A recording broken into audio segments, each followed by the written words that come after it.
नमस्कार दर्शक बंधु, आज मु आपण मानक पई प्रस्तुत करिया पई जाउची गोल्डन सिटी अमृतसर आरंभ होइतबा अमृतसरी बटर चिकेन। यह नॉर्थ इंडिया रो एक लोकप्रिय चटपटा डिश प्रस्तुत करिवा सहज। आसंतु देखिनबा अमृतसरी बटर चिकेन।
प्रथमे आमे मैरिनेशन रो प्रक्रिया देखि नबा।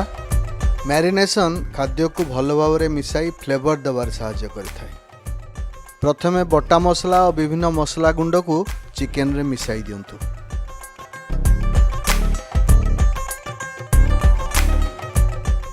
एबे दही, विनेगर, लेंबू रस इत्यादि पकांतु।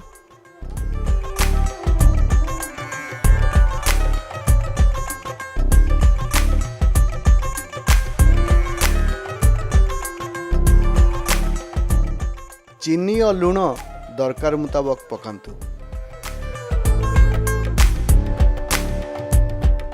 एथिरे छोट छोट कटा होइतिबा पियाज पकाई समस्त आइटम को भल भाव में घांटी दियंतु और 2 घंटा मैरिनेट होगा पई छाड़ी दियंतु।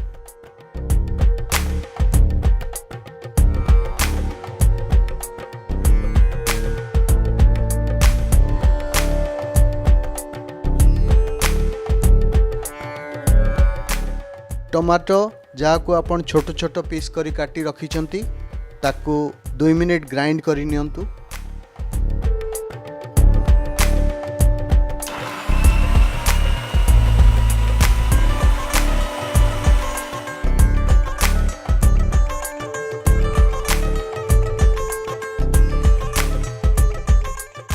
एबे ग्रेवी बा झोल प्रस्तुत करिवार पाली। एक नॉनस्टिक पात्र रे बटर और लंका गुंड पकाई मीडियम जाल रे किछि समय मिसांतु।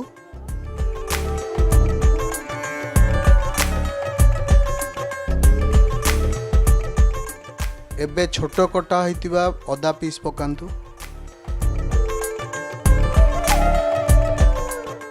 मु एथिरे 500 ग्राम चिकेन पई 1 ग्लास पानी पकेइछि, किंतु आपण दरकार अनुसार कम बेसी करि परिबे। एसबु फुटिवा परे टमाटो प्यूरी एवं कटा कंचा लंका पकांतु।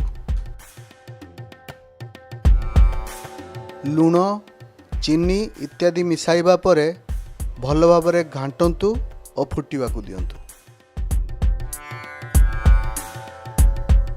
एबे जाल कम करी एहा को रंधा हवा को दियंतु। यह प्रस्तुत होतुला बेले आपण चिकेन रंधा कामटी करि परिबे।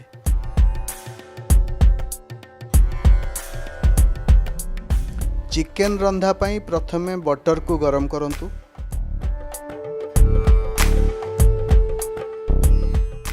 ता उपरे मैरिनेट होइतिबा चिकेन पीस पकांतु और मीडियम जाल रे मिसेई दियंतु।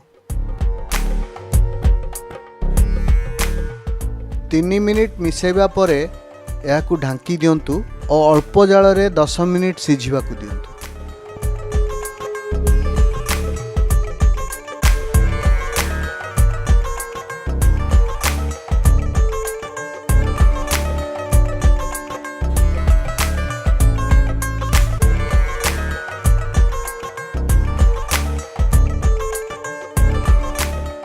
तैयारी होई सारिथिबा गरम ग्रेवी बा मसला झोल को एबे चिकेन रे मिसांतु। उच्च जाल रे 2 मिनिट घांटीबा परे याकू ढांकी दियंतु और 5 मिनिट अल्प जाल रे छाड़ी दियंतु।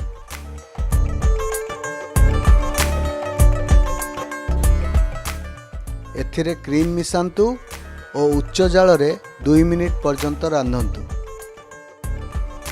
ग्रेवी बहलिया अवस्था को आसीगला परे स्टोव बंद कर दियंतु और शेष रे गार्निशिंग पाई किछि कटा कंचा लंका एथिरे पकांतु।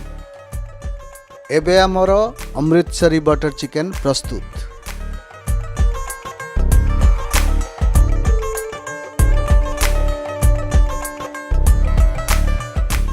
एही चटपटा डिश को वेजिटेबल फ्राइड राइस संगरे उपभोग करंतु। एंजॉय।